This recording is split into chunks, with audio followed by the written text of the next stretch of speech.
There's been widespread condemnation after a night of violence in Amsterdam.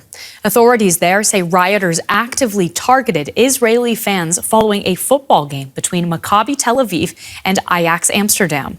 He's saying at least 10 people have been hospitalized, 10 missing, and 62 people have been arrested after what authorities in Amsterdam say is described as a systematic violence by anti-Semitic rioters targeting Israeli fans after a soccer match. Now, the police there say in a post on X that they've started a major investigation into several violent incidents. The post did not provide further details about those injured or detained in the violence, which came after the Europa League match between Ajax and Maccabi Tel Aviv. Israel's foreign minister left on an urgent diplomatic trip to Amsterdam. Yesterday, we were at the Maccabi game here in Amsterdam. We all traveled together by train, escorted by the police up to the entrance and everything. But on the way back, we each returned alone. No police, nothing. We got off the train because there were Palestinian Arab groups there. I don't know who they were. As soon as they saw us, they put on masks, covered their faces, threw firecrackers, and there were explosions everywhere. People started running from all directions. We asked the police for help, asked them, please take us to the hotel. And they said, we can't, there's nothing we can do. Stay in large groups. Amsterdam's mayor said the clashes had left her ashamed as she told a news conference that Maccabi Tel Aviv supporters were abused and pelted with fireworks, describing the violence as hit-and-run attacks by hooligans on scooters. But police say at least 5 people were taken to hospital and dozens of others injured. There have been very swift and very strong reactions already overnight, and a very, unusual statement early on at around 5 o'clock in the morning from the Prime Minister's office, Benjamin Netanyahu. They're saying that he viewed this horrifying incident, as the statement said, with utmost gravity, and demanding that the Dutch authorities make sure that Israeli citizens there are safe. It was followed by another statement a bit later where it was said that Netanyahu spoke with the Dutch Prime Minister, and in this statement they spoke about planned anti-Semitic attacks on these fans there in Amsterdam, also asking from here to increase the safety not only on those visitors, those fans, but also those the Jewish community in Amsterdam. And we also heard from President Isaac Herzog. He put it in very strong words, saying he called it as anti-Semitic pogrom against the Maccabi Tel Aviv fans, and expressed also his horror at the event. Israel's foreign minister is now en route to the Netherlands. EU Chief Ursula von der Leyen has said she's outraged by what she called vile attacks targeting Israeli citizens. The Dutch Prime Minister, Dick Schoof, earlier also condemned the violence. The images and reports we hear are absolutely scandalous and reprehensible. I think that everything possible must be done to track down and prosecute the perpetrators.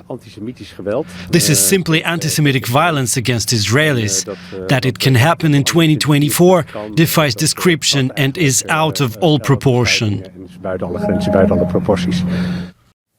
We were just helpless, really helpless.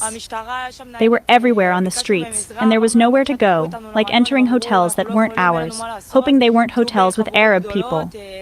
All night we didn't sleep, fearing they'd come to us, break down the door, and kill us. I felt like we were about to die. Until we're back home, we won't feel safe. We're all just upset and scared. From what it looked like, this wasn't just a few people on the street. These were really, really large groups. I think it was planned. They knew we were going there together with security. They knew we'd come back alone, each on different trains at different times. They just waited there, waiting for us in the alleyways, with motorcycles and cars. They were everywhere. They'd ask if you're Israeli, you'd say no, and they'd say, okay, show me your passport. If you didn't have one, they'd beat you up. My friend was being beaten in the stomach all night. Now he's at a hotel, hiding. Everyone is waiting for evacuation flights, for tickets. Until there are flights, no one is sticking their head out of their rooms. No one is going anywhere. We're all speaking in whispers all day, so we won't be heard.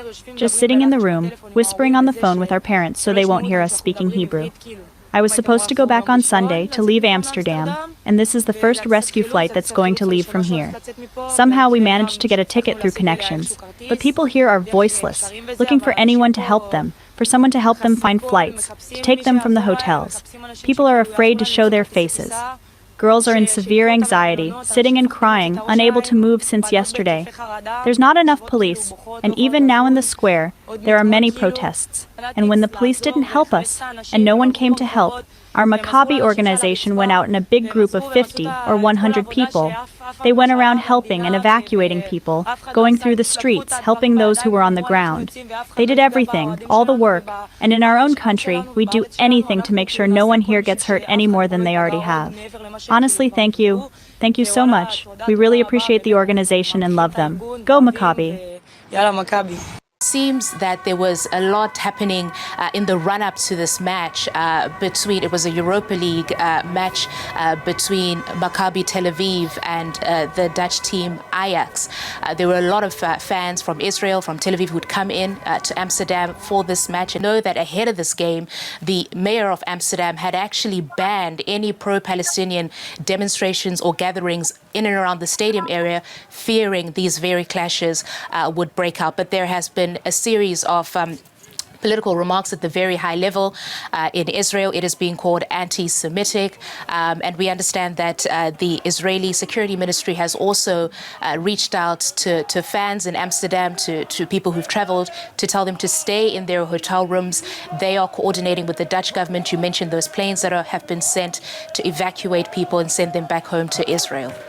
Now, we understand there was originally planned that the military would go on a rescue mission to Amsterdam, but this was now cancelled, and we understand that the fans will be going home via commercial planes with the national carrier El Al, and one of the planes is supposed to leave already there from about 2 p.m. local time this afternoon to get as many of these fans back to Israel as soon as possible. Basically, the Maccabi Tel Aviv fans I've spoken with talk about absolute chaos in Amsterdam in terms of the organization, in terms of how the police prepared itself, and in terms of how they phrased it, being left alone on the streets of Amsterdam while the threat has been known in the run-up to the game. I mean, not only users of social media, we're also talking about media reports, both in the Netherlands and in Israel, mentioning this game as a potential risk. We're talking about a heightened situation as a result of the conflict in the Middle East. We're talking about a situation where Israelis are still worried about Iranian attacks abroad. So everything's very heightened, and still Maccabi Tel Aviv fans argue or say that police basically had left them be after the game. We need to remember the Dutch police is known to be very strict when it comes to football fans. So this is rather unusual that they would left away fans alone, regardless of the risk. And given the heightened time we're talking about, and given the level of pro-Palestinian supporters going down the streets, and the level of threats making the rounds on social media, their decision-making is definitely questionable, as it's being seen by the Maccabi Tel Aviv fans. Yeah, tell us a little bit more about them. What else can you say about the Maccabi Tel Aviv fans?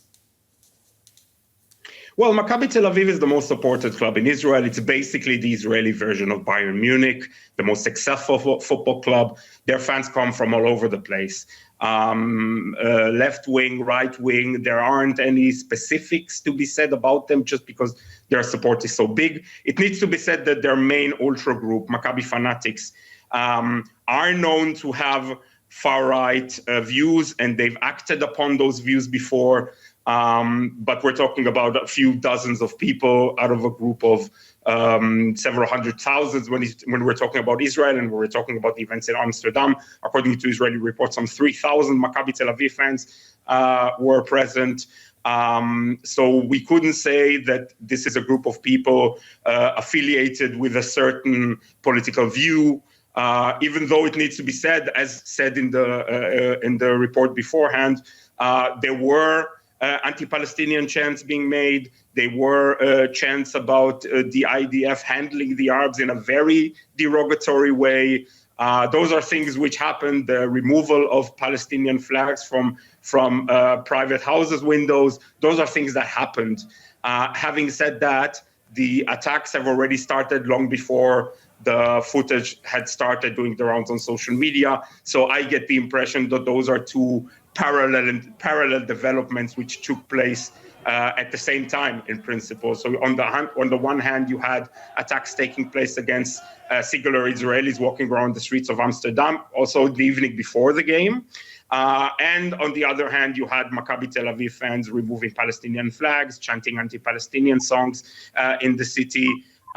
Those are two things which happened. The footage is out there, and the handling of the Dutch police will certainly be in the center of criticism as days go by, I feel. Obviously, this is a major event, and it is not completely surprising given the enormous tensions there have been over the Israel-Gaza war and the rise of anti-Semitism in Europe as well as in other parts of the world since October the 7th.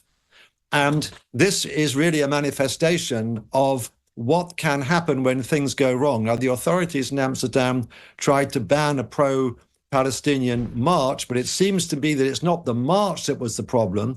It was groups of people who thought that they would systematically attack some of these Israeli fans, which they seem to have done. And that's precisely what you can see on your screens now. This seems to be an organized event. Obviously, it's a small number of people probably, but obviously they are carrying out really vicious attacks upon people purely because that they're Israelis and Jews.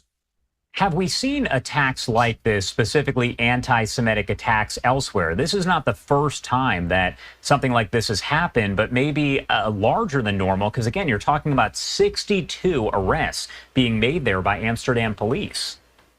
Yes, there's certainly been across the whole of Europe, there has been a rise of anti-Semitism and attacks, particularly, for instance, in Britain, the Community Security Trust, which is the Jewish organization which monitors these things, talks about in Britain, particularly in London and Manchester, where there's a large Jewish populations, a figure of about over 200% increase in anti-Semitic incidents, both physical attacks, verbal attacks, and sometimes even arson. And this has certainly been replicated across Europe. And it's a big problem. Also, it's been a big problem in Germany. And in the last couple of days, the Bundestag actually has passed a resolution to prevent any anti-Israel organization from receiving state funds. So those who support terrorism or those who support boycotts of Israel will not anymore get state funding in Germany. And that, I think, is also a response to those kind of anti-Semitic attacks. Obviously, some actions are already being put into place is there anything that can be done to prevent situations like this? The first real thing is that there's been a terrible lack of education on both Jewish history and the Holocaust. And I think that one of the things that needs to be done is that in Europe as a whole, we haven't really understood two things. One, the history of anti-Semitism in Europe and the consequence, to some extent, of the revival of anti-Semitism as a consequence of some sections of the new populations of Europe, which have brought to Europe Islamic anti-Semitism as well. And I think those two things together are really important. And so what we actually need to do is to refocus our efforts on education in schools and in universities to make sure that anti-Semitism is part of the education. And also, by the way, should be part of the diversity training. And it's quite interesting. I've been working in universities for 50 years. I've had lots of diversity training, but I've never had in those training sessions anything on anti-Semitism. So I think that is something that we really have to recognize in Europe that needs to be attended to. It comes as Iran's supreme leader rallied military groups against Israel, saying the world will one day see Israel's downfall. The enemy hasn't been able to overcome this organization, and it won't be, God willing.